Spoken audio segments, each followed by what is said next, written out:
Un ratito ya comenzó todavía. Ya está, vamos. Comenzamos la clase. Hoy día comenzamos a ver riñón. Y son 3 clases largas, porque tengo que darles todas las informaciones. ¿Cuáles son las funciones del riñón? En primer lugar, primero, regular el volumen de agua. ¿Cuánto de agua tenemos? ¿Ah? ¿Cuánto de agua tenemos? 60% de mi peso corporal, siempre lo debo mantener.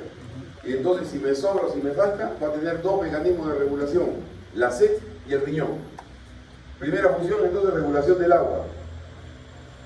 La concentración de los electrolitos. ¿Cuáles son los electrolitos? Todos los que ustedes ya han escuchado en la clase pasada. ¿Cuál es el más importante del intracelular? Sodio. ¿Cuál es el más importante del intracelular? Potasio. ¿El cloro con quién suele ir? ¿Cuál es el anión que acompaña al cloro? Fundamentalmente, el cloro, el anión, el cloro. Por lo tanto, yo tengo que regular todos esos. Sodio, potasio, calcio, magnesio, fósforo. Todas esas concentraciones están reguladas por el riñón. Y el único que regula la concentración de los electrolitos es el riñón. No hay otro.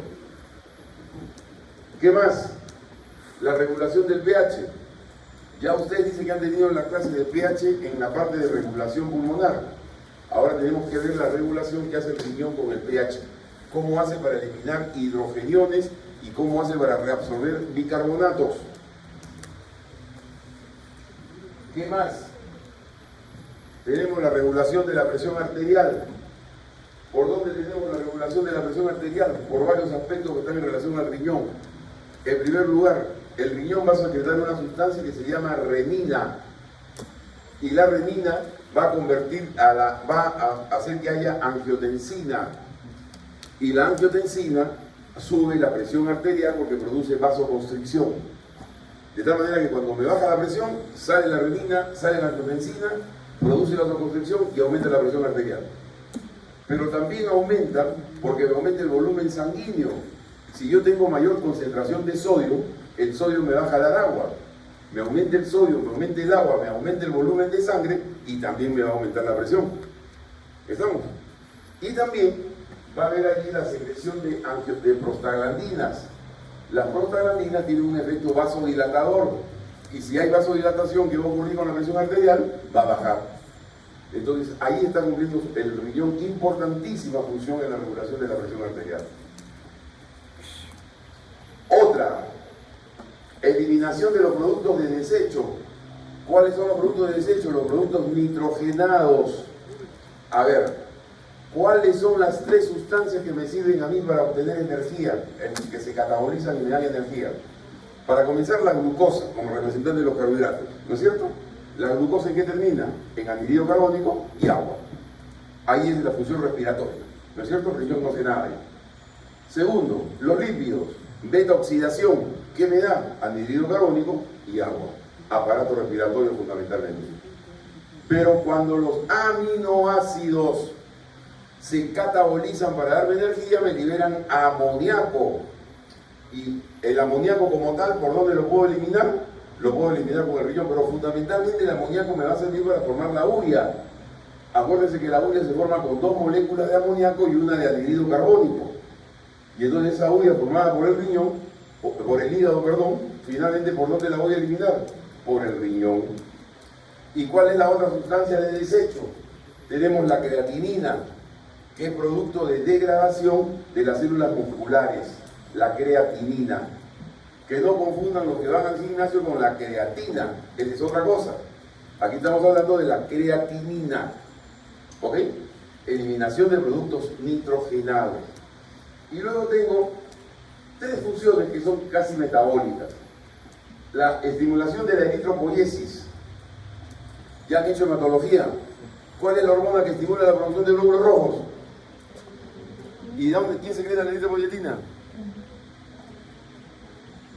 ¿Quién secreta la eritropoyetina? El riñón en un 85%. El riñón en un 85% en lo que se llama la mácula densa. ¿Ok? La mácula densa es la que va a secretar la eritropoyetina. ¿Y quién más? ¿Qué otra función tengo? Activación de la vitamina D. Recuerden ustedes que la vitamina D tiene que estar activada, hidroxilada. ¿Y dónde se produce esa hidroxilación? en el riñón. Entonces miren, ya ustedes son casi médicos ya. Miren todas las fallas que tendrá una persona que tenga insuficiencia renal.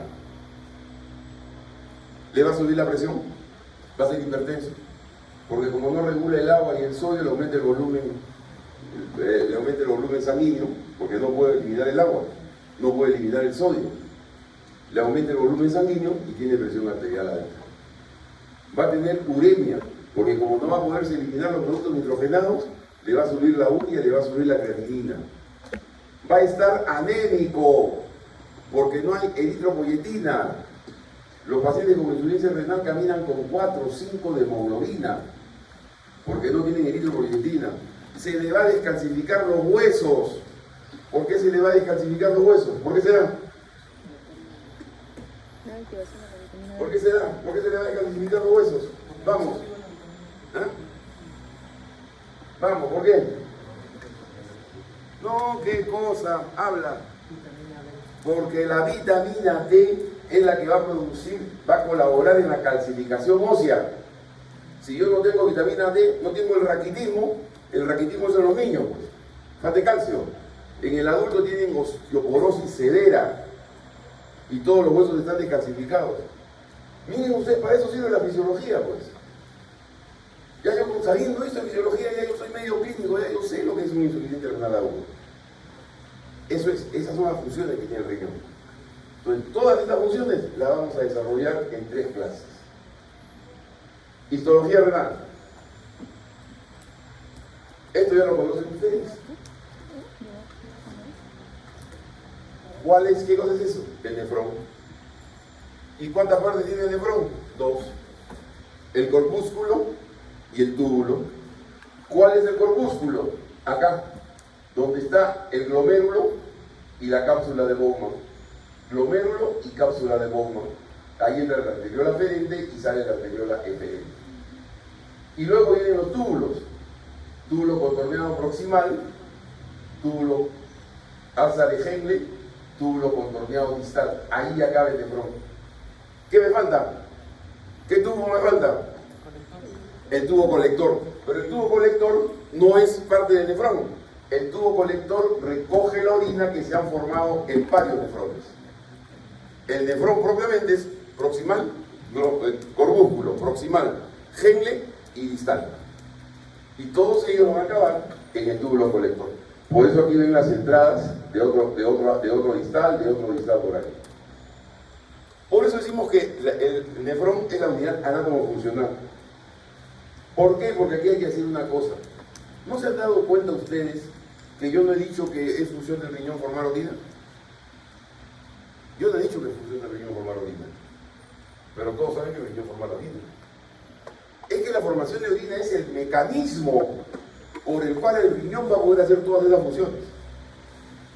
No es su objetivo, es su herramienta para regular el agua, electrolitos, regular la presión, etc. Eliminar los desechos nitrogenados. Entonces, cada uno de esos nefroncitos va a formar un poquitito de orina. Y la suma de la función de todos los nefrones me va a dar la función total del riñón. ¿Cuántos nefrones tengo? 1.000.000. 1.000.000 de nefrones. ¿Con cuánto de riñón yo puedo vivir? Con 1/4 de riñón. O sea, tengo una gran reserva funcional. ¿Para qué me sirve este concepto? Vamos, somos médicos ya. Cuando me dicen, doctorcito, usted que estudia medicina, me han dicho si le puedo donar un riñón a mi familiar. Uy, te van a sacar un riñón, ¿y cómo se va a quedar? Dice el paciente, ¿me va a dar insuficiencia renal? No. Yo puedo vivir con 1/4 de un solo riñón. Yo tengo una alta capacidad, una alta reserva. ¿Ok?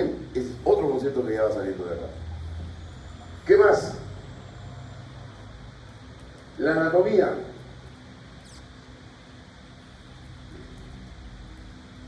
Miren ustedes ese concepto, desde ahora vamos fijando un concepto. El 5% del gasto de energía se va en el riñón. Y el 95% de la energía que consume el riñón es para el transporte de sodio. Miren la importancia que tiene el transporte del sodio en el riñón. Se quema toda la energía que yo le doy. Por eso ahora vamos a ver dónde es que se consume ese sodio. Y recibe pues por minuto 1250 centímetros cúbicos de sangre por minuto, o sea, 1,4 litros. Litro y cuarto va cada minuto en el riñón. Por eso podemos decir que en 5 minutos toda mi sangre pasó por el riñón, ¿no es cierto? 5 por 1200 son 6 litros. En 5 minutos toda mi sangre pasó por el riñón. Y ahí es donde se depuró, ahí es donde boté mis desechos nitrogenados, ahí regulé mi agua, y regulé mi sodio, etc. Anatomía pura. Ya esto no me voy a detener, pero sí quiero detenerme que el riñón tiene dos partes. La parte externa, que es la corteza, y la médula, que está representada por estas pirámides, que son las famosas pirámides de Malpighi. ¿Ok? Y entre pirámide y pirámide queda una columna de corteza que se mete, que es la columna de Bertini. Ya, anatomía básica que ya no voy a explicar. Ahí está mejor. Ahí está, todo esto es la corteza. ¿No? Acá están las pirámides. Y la columna de Bertini es la parte de la corteza que se mete entre las pirámides. Cada pirámide va a terminar en un cáliz menor. Como son cuántas pirámides son, de 9 a 11. Por lo tanto, yo tendré 9 a 11 cálices menores. Pero se agrupan de 3 en 3 para formar un cáliz mayor. Tendré 3 cálices mayores. Y las 3 cálices mayores me van a formar la pelvis renal. Ahí está. ¿Ok? Ahí está el cáliz menor, que pasa al cáliz mayor, que ahí pasa la pelvis renal, y de ahí arranca el uretra. Listo. ¿Cuál es el concepto que ata histología y fisiología? Ojo, tercer concepto importante. En la corteza solo hay corpúsculos. En la corteza solo hay corpúsculos. Y en la médula solo hay tubos colectores y asas de Henle. Miren el ejemplo. Ahí está. Toda esta parte que está encima de esta línea amarilla es lo que está en la corteza. O sea, ¿qué tengo en la corteza? Corpúsculos, túbulo contorneado proximal, túbulo contorneado distal. ¿Y qué es lo que tengo en la médula? Solamente asas de Henle y túbulos colectores. ¿Dónde acaba este tubo colector que recolectó toda la orina? Acaba en el cáliz menor. Este concepto es importantísimo. ¿Por qué razón? Ahí está, miren ustedes. Ahí está, el corpúsculo ahí arriba con el túbulo contorneado proximal, viene el asa de Henle, y ahí viene el túbulo contorneado distal, y de ahí entra al túbulo colector. ¿Dónde acaba el túbulo colector? Cáliz menor, cáliz mayor, pelvis, uretra. Ese concepto que les he dado se amarra con este otro de aquí, que de una vez se logra. ¿Saben dónde se produce la reabsorción más importante de sodio? No digo la mayor, sino la más importante en la recuperación del sodio y del agua, es en el asa de Henle. ¿Dónde está el asa de Henle? ¿En qué parte hemos dicho que está el asa de Henle? En la médula. ¿Y quién hemos dicho dónde se consume la mayor cantidad de energía en el riñón? En la médula. Entonces, ¿dónde tenemos la mayor cantidad de energía gastada en el riñón? En la médula, en el transporte de sodio, en el asa de Henle. ¿Ok? Y ahora van a empalmar con este concepto de acá. Miren ustedes. Ahí está, es todo lo mismo. La circulación del riñón. Entra la arteria renal, de ahí va a dar unas arterias interlobulares. Entendiendo como interlobular lo que está entre las pirámides. Ahí sale la aorta, sale la renal, de la renal sale la interlobar que va entre las pirámides, de allí sale la arcuata. ¿Por qué se llama arcuata? Un arco. Llega al borde de la corteza con la pirámide y forma un arco. ¿Ok? ¿Estamos? Y de ahí va a salir las arterias interlobuliares. Y de allí van a salir las arteriolas aferentes. ¿Ok? Esa es la que va a entrar al corpúsculo renal, al glomérulo propiamente, y de ahí va a salir la arteriola eferente. Y de allí van a salir otros capilares que van a ir acompañando todos los túbulos hasta la médula y regresan. ¿Ok? Ok. Entonces miren el concepto que viene ahorita. El flujo sanguíneo renal de ese 1250, la mayor parte se va a la corteza. Mire pues, ¿y a dónde va la menor parte? A la médula. ¿Quién necesitaría realmente mayor cantidad de sangre? ¿La corteza o la médula? ¿Quién? La médula, porque la médula es la que va a hacer el mayor gasto energético. Sin embargo, la sangre va más a la corteza. ¿Qué implicancia tiene esto? Que al ir más tiempo, al ir poca sangre a la médula, cuando me baja la presión, me baja también la cantidad de sangre que va a la médula. Y entonces, ¿qué va a pasar? Que a esas células de Lassa de Henle le va a faltar oxígeno. Y si le falta oxígeno, van a entrar en necrosis. Eso se llama necrosis tubular aguda. ¿Y qué cosa me lleva a la necrosis tubular aguda? A la insuficiencia renal aguda. ¿Por qué llego a la insuficiencia renal aguda? Porque estuve hipotenso. Consecuencia de ello, el que está hipotenso hace necrosis tubular aguda y de ahí hace insuficiencia renal aguda. ¿Por qué? Porque se murió las células de Lassa de Henle por falta de oxígeno, porque ellas necesitan mucho oxígeno para su función renal. Ese concepto es básico, por eso cuando ustedes en los hospitales le van a decir, oye, que no le bajan la presión porque si son los internos ustedes, ¿no? Así le decía yo a mis internos. Si ese paciente me hace insuficiencia renal aguda, te mato. ¿Qué cosa le estaba diciendo? Que no permita que le baje la presión en la sala. Estate atento que esté bien hidratado, que no se me deshidrate, porque si se deshidrata, le va a bajar la presión, y si la baja de la presión es sostenida, me hace una necrosis tubular aguda, una insuficiencia renal aguda, y el paciente termina en diálisis. Esa es la raíz de ese concepto. El mayor consumo energético está en la médula. 2. Y esta médula es la que menos sangre recibe. De tal manera que es muy sensible a las disminuciones de la presión y obviamente la disminución del volumen de sangre que yo voy a aportar a esa médula.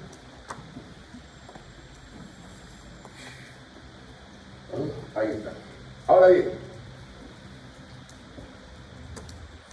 normalmente, ya que he hecho cardiovascular, después del capilar, después de la arteriola, viene el capilar, y ese capilar se va hacia una vénula, ¿no es cierto? Arteriola, capilar, vénula. Eso ocurre en todos los tejidos, en todos. ¿Estamos? Pero aquí hay una excepción: arteriola, capilar, otra arteriola. Y esa es la arteriola aferente, el capilar y la arteriola eferente. Ahí está. Entra la arteriola acá aferente, hace el capilar, y en lugar de que salga una vénula, está en azul, sí, pero en lugar de que salga una vena, sale otra arteriola. El corpúsculo renal. Ahí está. Ahora me centro en el corpúsculo nada más. Ahí viene la arteriola aferente que entra, hace su penacho de capilares, y de ahí sale la arteriola eferente. No sale una vena, sale la arteriola eferente. ¿Y cuál es la diferencia entre una arteriola y una vénula? ¿Quién me la dice? La capa de músculo liso. La capa de músculo liso. Por lo tanto, acá en la salida de la arteriola eferente yo todavía tengo un músculo liso que se puede contraer. Y si se contrae, va a hacer que pase menos sangre, que se quede en el penacho y me aumenta la presión en el penacho. Ya veremos la importancia de eso. Pero aquí vamos a encontrar algunas cosas importantes. Esto de aquí es la cápsula de Bowman. Y como vemos, ahí está su nombre: célula epitelial parietal. Ahí está. Y aquí está el espacio de la cápsula de Bowman, espacio capsular. Todos estos son capilares, y en estos capilares, ¿quién forma la pared de un capilar? ¿Quién forma la pared capilar? ¿Cuál es la pared capilar? Mamma mía, pared capilar. Endotelio. ¿Qué células endoteliales? Aquí yo voy a tener células endoteliales. Pero no solamente voy a tener células endoteliales, sino voy a tener otras células que se llaman podocitos. Podocitos, o sea, tengo célula epitelial en la cápsula de Bowman, células endoteliales del capilar. Sobre ella tengo los podocitos, 3 células. Ahora bien, todo este penacho de acá está sostenido por un conjunto de células, que aquí no se nota bien, por un conjunto de células que es como el meso. ¿Se acuerdan ustedes del mesenterio? Que el mesenterio era una capa que sostenía todo el intestino. ¿Alguien se acuerda o no se acuerda? El mesenterio. El mesocolon, por ejemplo, agarraban el colon transverso y todo eso tenía una capa, una hoja que sostenía el mesocolon. Cambien el colon por el capilar y cambien el mesenterio por las células mesangiales. Células mesangiales son unas células que sirven de sostén, por ahora, de sostén al capilar que está formando el glomérulo. Tengo célula epitelial, célula endotelial, monocito, células mesangiales. Y finalmente, una más. Ojo acá. Oiga, todo esto es histología. Todo esto es histología. Yo que pensaba sacar histología del tronco curricular. Ahora miren. Yo no sé por qué tanto jalado si no, nadie sabe nada, y además. Mira. Esta es la arteriola aferente. Y aquí en la arteriola aferente, la capa muscular está reemplazada por unas células que son secretoras de renina y secretoras de eritroproyectina. ¿Cómo se llaman estas células? Yuxta, al costadito, glomerulares.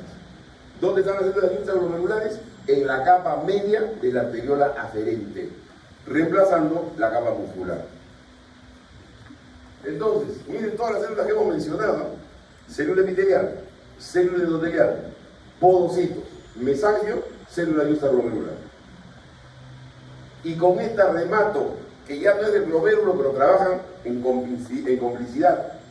Este es el túbulo colector, el túbulo contorneado distal. Túbulo contorneado distal. Miren, sale el proximal, viene el asa de Schengle, y cuando sube el asa de Schengle, y se vas a hacer túbulo contorneado distal, y entonces ese túbulo contorneado distal se pone en contacto con el glomérulo. ¿En qué parte se pone en contacto con el glomérulo? Aquí, entre las dos arteriolas. Este es el túbulo contorneado distal. Y la célula que forma este túbulo contorneado distal recibe el nombre de la mácula densa. Mácula densa. Mácula densa. Entonces, tengo dos células que trabajan en pareja. La célula yuxtaglomerular y la mácula densa. A las dos, a la suma de las dos, se le llama aparato yuxtaglomerular. ¿Por qué es importante el aparato yuxtaglomerular? Porque van a tener especial importancia en la regulación del sodio. La mácula densa va a captar las fluctuaciones del sodio en el túbulo contorneado distal. Y según esa fluctuación del sodio, le va a pasar la voz. Yuxtaglomerular secreta renina para que haya angiotensina y haya aldosterona y yo reabsorba más sodio. Porque recuerden que la renina, he dicho, hace que se forme la angiotensina. Y saben ustedes que la angiotensina estimula la secreción de aldosterona. Y la secreción de aldosterona jala sodio. Entonces, si me está faltando sodio, disminuye el sodio en el túbulo contorneado distal. La mácula densa dice, falta sodio. Yuxta, falta sodio, saca la renina, sale la angiotensina, sale la aldosterona, aumenta la reabsorción de sodio y me equilibro otra vez. ¿Ok? Esa es la función del aparato yuxtaglomerular. Trabajo en pareja, mácula densa con célula yuxtaglomerular. Ahí está. El corpúsculo es que el glomérulo más la cápsula. La célula del corpúsculo, endotelial, la epitelial de la cápsula de Bowman, el podocito que sería la visceral y la mesangial. Y una muy especial que es la yuxtaglomerular. Ahí está. Miren ustedes, esta sería, acá está la arteriola aferente, aquí está la célula yuxtaglomerular, entra, se capilariza, y aquí en el capilar viene a estar la célula endotelial con los podocitos. Van 3 células, 1, 2, 3. Acá está la célula parietal del glomérulo, 4. ¿No es cierto? Y la mácula densa, que es la que está en el túbulo colector, pero como aquí no está el túbulo contorneado distal, como aquí no está dibujado el túbulo contorneado distal, no figura la mácula densa. ¿Ok? Lo mismo, la arteriola aferente, con sus células yuxtaglomerulares. Aquí está el túbulo colector, caramba, hace rato lo tengo el túbulo colector. El túbulo contorneado distal con su mácula densa. Y aquí estarían las células del mesangio. Ese mesangio que va a ser, todo esto es el mesangio. Ese mesangio que es el que va a sostener todos los capilares, células mesangiales. Muy bien. Esos son mis dibujos chakras. ¿Ya? Ese es mi dibujo chakra, pero con mi dibujo chakra lo entienden bien. Miren ustedes, aquí abajo está el capilar. ¿Cómo se llamará esta célula, la número 1? ¿Cómo se llamará? ¿Qué células serán esas? ¿Ah? Endoteliales. Ahí está el capilar. Encima de la endoteliales, como en todo epitelio, debajo de todo epitelio, ¿qué voy a encontrar siempre? La membrana basal. ¿Ok? Ahí está la membrana basal. ¿Y qué voy a tener encima de la membrana basal? ¿Cómo se llama esta célula? Podocito. ¿Podo qué cosa significa? Pies. Es que esas células parece que tuvieran pies. Podocito. Y a esos pies se le llaman pedicelos. Y entonces ven ustedes aquí que están los podocitos y sus pedicelos están sobre la membrana basal. Y verán ustedes que entre los pedicelos van a quedar unos huecos. Eso se llaman hendiduras o diafragmas. Muy bien. ¿Qué cosa es una coladera, hija? ¿Tú tienes una coladera? ¿Has utilizado alguna vez alguna coladera? ¿Colador? Colador, sí. ¿Cómo es el colador? ¿Para qué sirve el colador? Para escurrir agua o tamizar. Para dejar pasar el agua y no dejar pasar moléculas grandes o sustancias grandes. ¿No es cierto? El corpúsculo tiene la función de coladera. Filtrar, ¿no? Van a pasar el agua y algunas sustancias y hay otras que no van a pasar. ¿Y quién es el que va a determinar tú pasas y tú no pasas? Entonces aquí veamos lo siguiente. Entre capilar y capilar van a existir unos, digamos, poros, unos espacios. Por aquí se pueden meter. Pero la membrana basal es más o menos parejita. Entonces yo podría decir que la membrana basal es el primer elemento que puede filtrar. Porque después de la membrana basal todavía tengo estas hendiduras. Y estas hendiduras, ¿no? Estas hendiduras o estos diafragmas que están entre los pedicelos todavía me podrían dejar pasar las cosas. Entonces, quinto concepto que doy en esta clase que es básico. En la filtración glomerular no pasan proteínas. Así, fíjense ese concepto. No pasan proteínas. ¿Y quién es el más importante? ¿Cuál es la estructura más importante para que no se filtren las proteínas? La membrana basal. ¿Ok? Por eso, cuando yo tengo una enfermedad que se llama síndrome nefrótico, ¿en qué consiste el síndrome nefrótico? En que yo comienzo a orinar proteínas. Normalmente yo no orino proteínas, ¿no es cierto? Yo las guardo, las conservo. Pero si yo orinase proteínas es porque mi glomérulo está mal. ¿Qué parte del glomérulo es que está mal? La membrana basal. Es la responsable de que no se filtren las proteínas. ¿Cómo es la orina de una persona que está con síndrome nefrótico? Cuando llega doctor, llega al consultorio, estoy bajando de peso, orino bastante y bajo de peso. ¿Y saben qué he notado?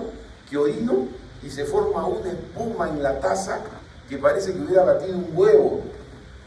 Y le digo, y desaparece a los minutos. No, doctor, voy al baño dentro de 5 horas y todavía sigue la espuma arriba. ¿Cuál es la proteína del plasma? ¿Las proteínas del plasma cuáles son? ¿Ah? Albúmina. ¿Y qué cosa es la clara del huevo? Albúmina. ¿Y cómo haces tú el merengue? Batiendo la albúmina. ¿Y qué se forma? Merengue. O sea, una espuma. Eso es lo que pasa cuando orino albúmina, pues. Cuando orino albúmina es como si estuviera batiendo la clara del huevo y se me forma una gran espuma en la taza del huevo. O sea, nada más que preguntar. Ese es el síndrome nefrótico.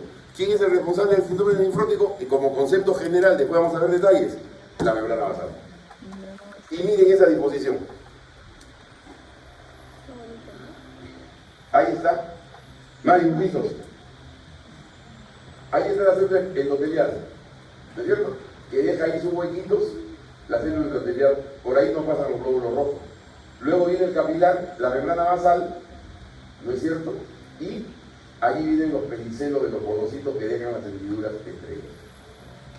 Y entonces, acá ven el poro por dentro. Este es el espacio que deja, estos poros, lo que deja la célula endotelial. ¿Ok? Si por aquí se pasa una proteína, ya no pasa por la membrana basal, que sería esta. Y aquí, en las hendiduras que hay entre los pedicelos, hay todavía otra barrera. Y este es concepto moderno, nefrina. Ahí figura una proteína que se llama nefrina, que evita, cierra un diafragma como una película, forma la nefrina entre los pedicelos, que evita que se pasen las proteínas. Si alguna proteína le sacó la vuelta a la membrana basal y se coló, la nefrina lo para. La nefrina que está entre los pedicelos. Pero ¿cuál es el concepto? Si yo pierdo proteínas en la orina, ¿de quién es el responsable? Membrana basal. Ese es el concepto. ¿Ok? Y si me baja la presión, ¿quién es la parte que se daña más en el riñón? La médula renal, específicamente el asa de Henle. Muy bien. ¿Y qué cosa me viene ahí? ¿Cómo se llama lo que va a pasar? ¿Qué va a haber? Necrosis tubular. Así es. ¿Con quién están? Con papá. Vamos, ¿con quién están? Con papá. Listo, vamos. Aquí está ya en todos los planos. Célula endotelial, ahí está el poro. Ahí viene la membrana basal. Y aquí están los pedicelos. Y aquí están las hendiduras. ¿Ok? Y aquí está el espacio de Bowman ya. Y cuando yo veo este dibujito aquí, la membrana basal, y tengo aquí el podocito, y ahí está la hendidura, ahí está. Estructura del diafragma en forma de cremallera con un cierre que va a formar. ¿Cómo se llama esa proteína que va a estar cerrando esa hendidura? La nefrina. ¿Ok? Nefrina.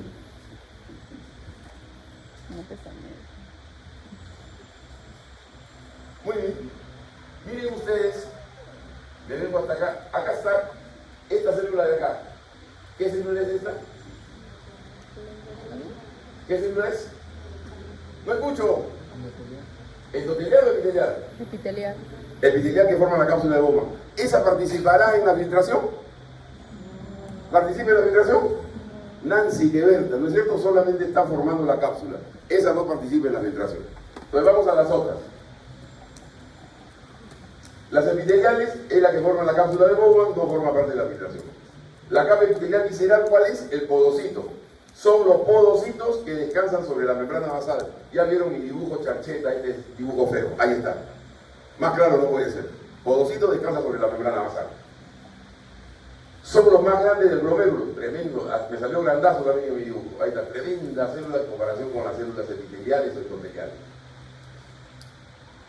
Y tienen procesos primarios, secundarios, terceros, que son las ramas del podocito. Muy bien.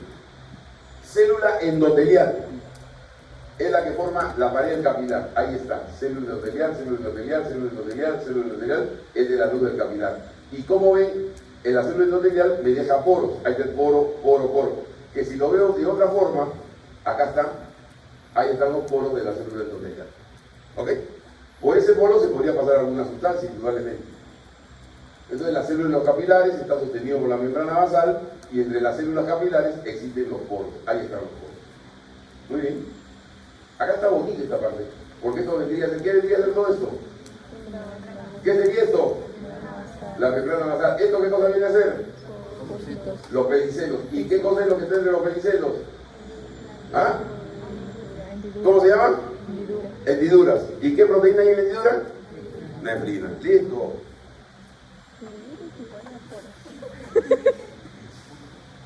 Entonces, es para que no se olviden, pues, el podocito es como un bulbo, ¿no es cierto? Y entonces, saco el bulbo y ahí está. Y entonces ahí están los pedicelos con las hendiduras que están sobre la membrana basal del capilar. ¿No? Estrellada con prolongaciones primarias, prolongaciones secundarias, pedicelos, que se adosan a la pared de los capilares. Entre los podocitos, no está mal escrito aquí, error, es entre los pedicelos está la nefrina. Y muy bien, estas células mesangiales. ¿Qué hemos dicho que son las células mesangiales? ¿Qué hemos dicho? ¿Qué es eso? Mañoso. Sostén. ¿Ah? Sostén, son las que van a sostener el capilar. ¿Ok? Dices, así que es eso. Es el sostén del capilar. ¿Estamos? ¿Estamos? Perfecto. Pero no solamente sostén, Eso no cambia. sino que además van a producir citoquinas. Dame el nombre de un par de citoquinas. Citoquinas. Nombre citoquinas. ¿Interleucinas? ¿No? ¿Interleucinas? Escucho. ¿Interleucinas? Interleuquinas, ya te dijeron por ahí. Nombre citoquinas. ¿Y qué funciones tienen las interleuquinas? Inflamación. Intervienen en la inflamación. Entonces, miren, por aquí no solamente produjo inflamación con las citoquinas, sino a su vez es tráfico para los desechos de toda la zona glomerular. ¿Ok? Entonces, miren, ¿no? Hay enfermedades autoinmunes. ¿Qué es una enfermedad autoinmune? ¿Ah? Ataca lo propio, ¿no? Ataca lo propio. Cuando yo formo anticuerpos contra sustancias mías, contra mi propio organismo, ¿no es cierto? Y yo voy a formar, en algunas otras enfermedades que tienen base inmunológica, voy a formar la unión de un antígeno con un anticuerpo, que se llama complejo antígeno-anticuerpo. Y eso cuando están circulando, tengo yo que desecharlos y eliminarlos. Y cuando yo lo tengo que eliminar por el nivel del glomérulo, ¿por dónde van a caminar? Por el mesangio, ¿no es cierto? Y entonces en algunas enfermedades se acumulan en el mesangio estos complejos antígeno-anticuerpos. Y el complejo antígeno-anticuerpo, ¿qué cosa llama? Llama citoquinas, llama inflamación. Y esa es una de las causas de las famosas enfermedades glomerulonefritis inmunológicas. Las glomerulonefritis son aquellas en las que yo voy a formar anticuerpos, voy a tener fenómenos inflamatorios en los glomérulos como consecuencia del depósito de complejos anticuerpos antígenos. Porque ahí se van a depositar en el mesangio porque están en ese camino, están hacia la sangre para desecharse. ¿Ok? Entonces miren todas las aplicaciones que van saliendo de aquí. Eso es fisiología, eso es fisiopatología, eso es enseñar medicina. Muy bien. Lo mismo, ya están cansados de esta lámina, ya la conocen, este podocito con los pedicelos, la célula endotelial con sus poros, la membrana basal, ahí están los podocitos con sus hendiduras, acá está la arteriola mesangio que sostiene el capilar, ¿ok? La matriz mesangial, la célula mesangial, todo está ahí. Ya no insisto más, ya. Todas son figuritas como para que vean las figuritas de todos los libros. Y esta voy a, mejor era mi dibujo, ¿no? Ese es mi dibujo todo chambría, charcheta, se entiende mejor que es lo mismo que es, ¿no? Ahí está, ¿no? La membrana basal, los podocitos con las hendiduras, esto no lo entiende nadie, lo paso. Mejor es mi trabajo. Listo, membrana basal. Miren ya hemos hablado de la célula epitelial, de la célula endotelial, de la célula mesangial, estoy hablando hemos hablado del podocito, ahora hablo de la membrana basal. Muy bien, ¿cuál es la importancia de la membrana basal? Hemos dicho. Filtración. ¿No? ¿Qué hemos dicho que es la membrana basal? ¿Cuál es la importancia que tiene la membrana basal? Que no pasan las proteínas, ¿ok? Es el verdadero filtro, es la coladera, ¿ok? Por ahí no pasan las proteínas. Entonces, sin embargo, no encierra completamente el lumen, ¿no? La membrana basal, acá terminó la mesangial, da la vuelta a la membrana basal y aquí deja un hueco, no cierra completamente el lumen. ¿Quién está en ese hueco? La mesangial. Cuando decíamos que la mesangial era para la sustancia de desecho, es que las sustancias de desecho que están pasando por esta sangre de aquí, se meten por aquí para eliminarse. ¿Estamos? Entonces ahí está el papel de la célula mesangial. El mesangio es un punto preferencial para el depósito de algunos desechos, incluyendo complejos inmunes. Los complejos inmunes son los complejos antígeno-anticuerpos. Me olvidaba. La lámina basal, y este es un concepto fino que ahorita no le voy a dar importancia fisiológica, tiene tres capas: lámina externa, lámina interna y una lámina del centro que se llama lámina densa. Lámina interna, lámina densa y lámina externa. ¿Ok? Tres láminas. Lo cierto es que la membrana basal es la responsable de filtrar la proteína. El mismo dibujo, ahí está, aquí tienen los pedicelos, ¿ok? Ahí están las hendiduras, aquí está la célula endotelial con su poro, la luz del capilar, y ahí está la membrana basal con sus tres capas: lámina rara externa, lámina rara interna y lámina densa.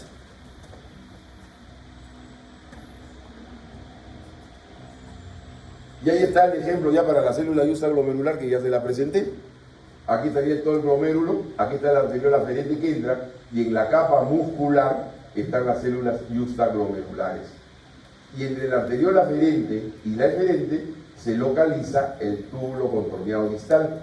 Y las células del túbulo contorneado distal que miran a su glomérulo vienen a ser las células de la mácula densa. ¿No es cierto? Entonces ya hemos dicho que la célula de la mácula densa trabaja en pareja con la célula yuxtaglomerular. La célula de la mácula densa es la que va a captar los niveles de sodio del túbulo contorneado distal.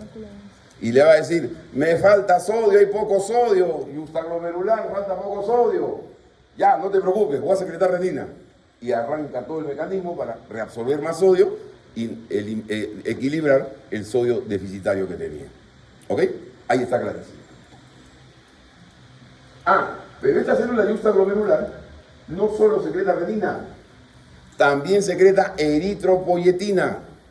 Son dos sustancias que va a secretar esta célula yuxtaglomerular: la renina y la eritropoyetina. Ya saben para qué es la eritropoyetina.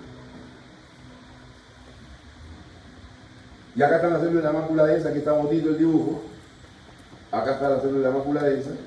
Este es el túbulo contorneado distal. La célula de la mácula densa mirando al glomérulo. Esta será, no sé si esta será la aferente de ser esta, porque acá están las células yuxtaglomerulares, ¿no? El penacho de capilares, y aquí está el anterior referente, donde no hay células yuxtaglomerulares. Aquí están los músculos lisos nada más. ¿Ok? Y ahí está lo que acabo de decir. Capta la cantidad de cloruro de sodio de la orina que pasa por el túbulo contorneado distal e informa a la célula yuxtaglomerular este hecho. ¿Ok? La hice. Ya. Listo. ¿Cuántas de las funciones que le hemos asignado al riñón se van a realizar aquí? Lo dejo para que vayan pensando. ¿Cuáles de estas funciones del riñón se van a estar realizando en el glomérulo?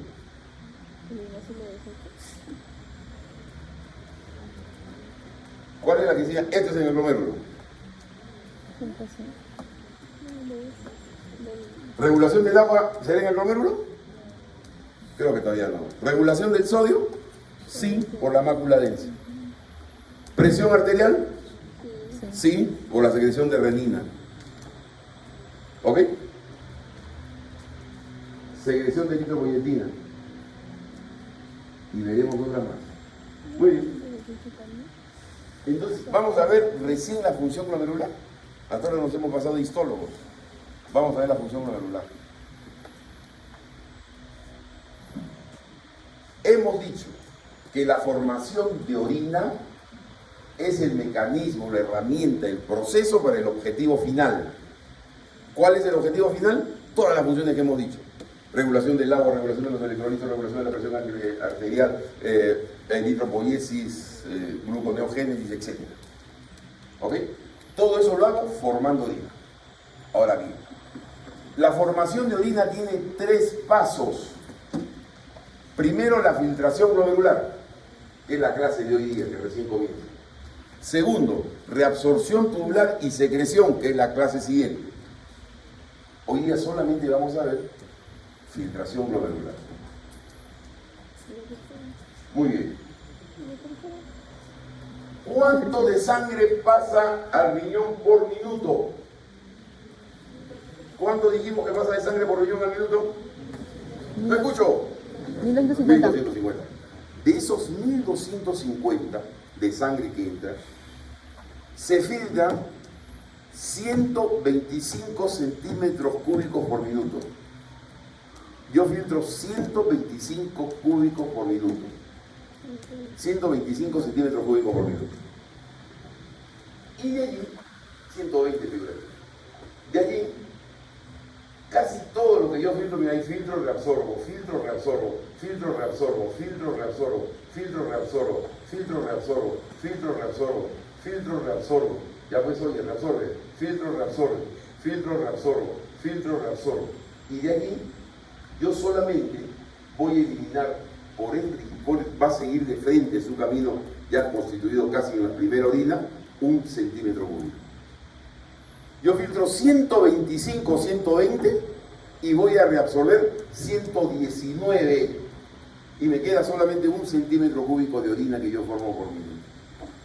Por lo tanto, eso es lo que viene a hacer el lavado. ¿Cómo lavas tú la ropa? ¿Tú lavas tu ropa? A ver, hija. En lavadora. ¿Tú lavas ropa o no? ¿Cómo es el lavado de ropa? Hay una lavadora, cuando lavas a mano, ¿cómo es? Mis calzones lavo a mano. Pero primero le echas agua, ¿no es cierto? Mis calzones. Jabón, detergente, todo, y después exprimes, saca todo el agua hasta dejarla seca. Igualito es el riñón.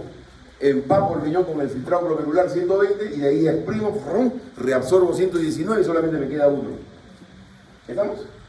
Entonces miren la importancia de la filtración y de la reabsorción. Y acá viene el 6º concepto. Si no filtro, no hay formación de orina. ¿Cuál es entonces lo más importante en la función renal ahorita, así como estamos? La filtración glomerular. Si no hay filtración, no hay función urinaria. Por lo tanto, yo siempre me tengo que preocupar de que haya una buena filtración. Si no hay filtración, no hay formación de orina. Y si no hay formación de orina, no cumplo con ninguna función. ¿Es cierto? Muy bien. Y a eso que yo voy a reabsorber, se reabsorbe el 99% del filtrado glomerular, me quedó 1, y yo le voy a agregar un poquito de sustancias con la secreción a nivel del túbulo, y eso es lo que finalmente va a constituir la orina. Por eso que son los 3 pasos. Pero el paso trascendente es la filtración glomerular. Entonces, ¿qué es el concepto? ¿Cuánto de sangre entra al riñón? 250. ¿Cuánto se filtra? 125. Lo que se filtra, ¿cómo se llama? Filtrado glomerular, que es la primera orina. Filtrado glomerular, 120 centímetros cúbicos por minuto. Ahora sigamos. Ahí está. Es el primer paso para la formación de orina. Y entonces viene el concepto que ya hemos dicho. No hay proteínas en el filtrado, porque la membrana basal no los dejó pasar. No hay proteínas en el filtrado. Solamente hay agua y cristaloides. ¿Cuáles son los cristaloides? Los electrolitos y moléculas pequeñas. ¿No es cierto? Habrá urea. Urea es una molécula chiquitita, ¿no? NH2, NH2CO, chiquitita. Y la concentración de los solutos es similar a la que hay en el plasma. ¿Cuánto tengo de sodio en el plasma? ¿Sodio plasmático cuánto es? ¿Cuánto es sodio plasmático? 142. 140 miliequivalentes por litro. ¿Cuánto habrá en el ultrafiltrado entonces? ¿Cuánto habrá de sodio en el ultrafiltrado? ¿Qué estoy diciendo? A ver, lee alto, lee fuerte. ¿Qué dice aquí? Similar a 140. Si en el plasma es 140 miliequivalentes por litro, ¿cuánto va a haber en el ultrafiltrado? 140 mililitros. ¿Cuánto hay de potasio en el plasma? ¿Cuánto es? 4.5, ¿ya? Te voy a regalarme uno más. ¿Cuánto va a haber entonces de potasio en el ultrafiltrado glomerular? Es el mismo concentración en el plasma y en el ultrafiltrado. Ahí está. ¿Ok? ¿Qué más? Todo este proceso se va a realizar por diferencia de presiones. Eso vamos a ver. ¿Qué presiones intervienen aquí? La hidrostática y los bonos. Se realiza en el glomérulo, ya hemos visto, capilar glomerular, membrana basal. La membrana basal es la responsable del filtro tal como hemos dicho.